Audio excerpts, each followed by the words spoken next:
Hello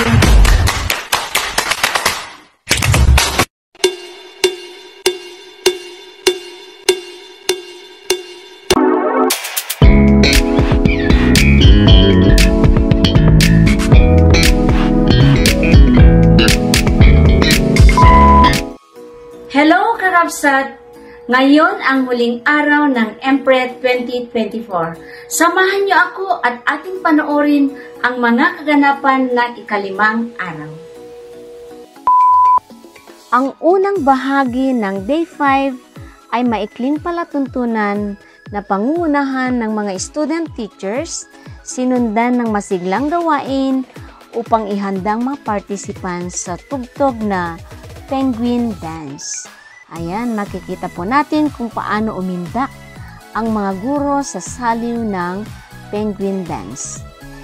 Ibinahagi na ni Sir Jesus Flores, ang unang speaker, sa kanyang kaalaman tungkol sa damage assessment after calamities gaya ng earthquake and typhoon. Binigyan din ang kahalagahan ng pagiging maalam, handa sa iba't ibang sakuna. Sinundan ni Madam Janisa Alamada, Grade 1 teacher tungkol sa REECO on Training on Early Literacy and Numeracy or ELLN, focusing on the science of reading. Ibinahagi rin ni Madam Marjorie Dignadice, Grade 1 teacher, ang kanyang karagdagan kaalaman tungkol sa estratehiya ng ELLN batay sa kanilang dinaluhang seminar. Kasama din sa ELLN team si Madam Jaya Din, Grade 3 teacher, nagbahagi ng ilang tips sa pagpapabasa at napakaganda ang kanyang binigay na group activity. Sinundan ni Madam Annabel P. Hertes, Teacher 3, ang mental health awareness in school na lahat ay talaga namang maraming natutunan sa kanya.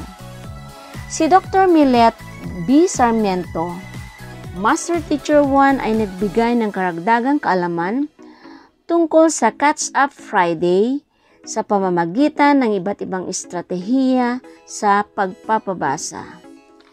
Sinimulan ang PM session sa pangunguna ng mga guro sa ikatlong baitang sa pamumuno ni Master Teacher 2 Vilma De Leon at kanyang ipinakilala ang susunod na tagapagsalita. Maraming salamat Teacher V sa napakagandang introduction.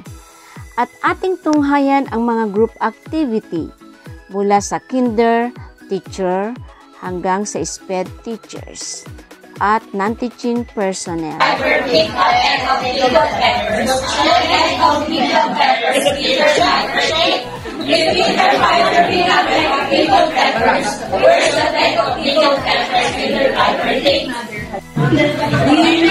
This mother had 5 children.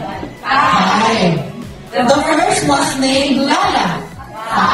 5. The second was named Lele. 5. The third was named Lily. 5. The fourth was named Lolo.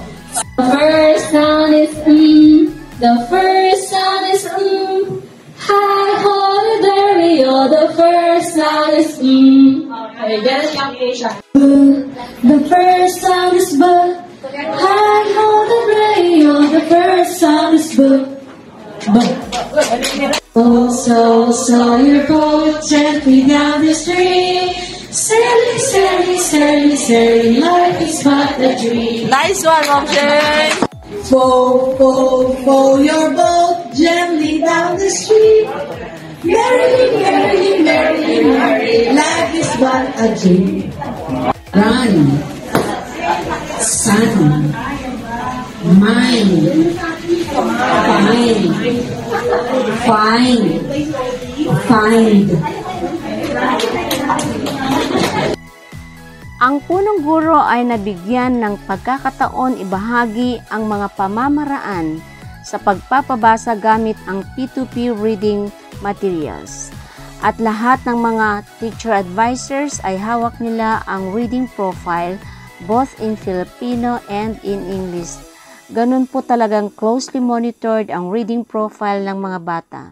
Sumunod ang video presentation tungkol sa year-end review and accomplishment report mula January to December 2023. At sinundan ang pinakahihintay ng lahat, ang closing program sa pangunguna ng SPED teachers, Madam Joy F. Pelaez, Master of Ceremony. Ang pagbibigay ng evaluation result by Dr. Ricky Vidal mula day 1 hanggang day 5 at nakakatuwa at nakakataba ng puso na maraming natutunan ang ating mga kaguruan. Ayan po ang ating project proponent, si Madam Lovelyn A. Ruiz, ay nagpahayag ng kanyang pasasalamat sa lahat ng pakikiisa sa 5 araw na gawain. Maraming salamat po. Sinundan ng pagbibigay ng Certificate of Recognition sa lahat ng mga speakers at participation sa lahat ng teachers. Ayan, si Master Teacher Bernice Adela Mirador, Master Teacher Vilma De Leon, at susundan ni Master Teacher Zenaida G. Espiritu. Ayan po, talagang masayang-masaya po at sila ay nakapag-share ng kanilang kaalaman. Susundan naman po ni Master Teacher 2 Dr. Mary Grace Asuncion Medina. At susunod naman po si Master Teacher 2 Imelda G. Ogsales. At hindi pa, syempre, susundan din ni Master Teacher Esmeralda Tombaga. Hawak po niya ang mga grade 2 teachers. Ayan po si Ma'am Esme. At kasama rin po ang bibigyan ng Certificate of Recognition si Teacher 3, Madam Annabel P. Hertes, ang aming God Focal Person.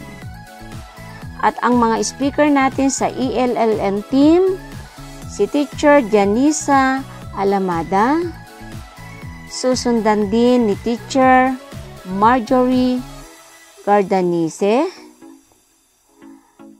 ayan po, at si Teacher Jaya din, ang Teacher 1 Grade 3. At kasama rin po nagbibigyan ng Certificate of Recognition ang ating Dr. Ricky Vidal.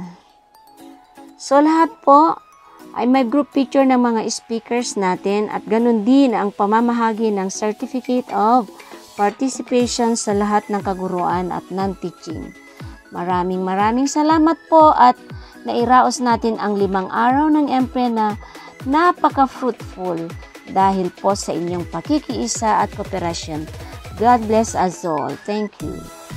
Aking taos-pusong pasasalamat sa lahat na nagbahagi ng kanilang galing upang lalong madagdagan ang kaalaman ng mga guro para sa kanilang pang-araw-araw na tungkulin, lalong-lalo na ang pagbibigay ng karapat-dapat na kaalaman sa mga mag-aaral.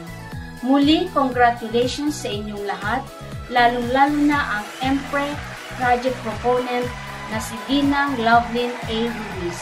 Maraming salamat po. Bye!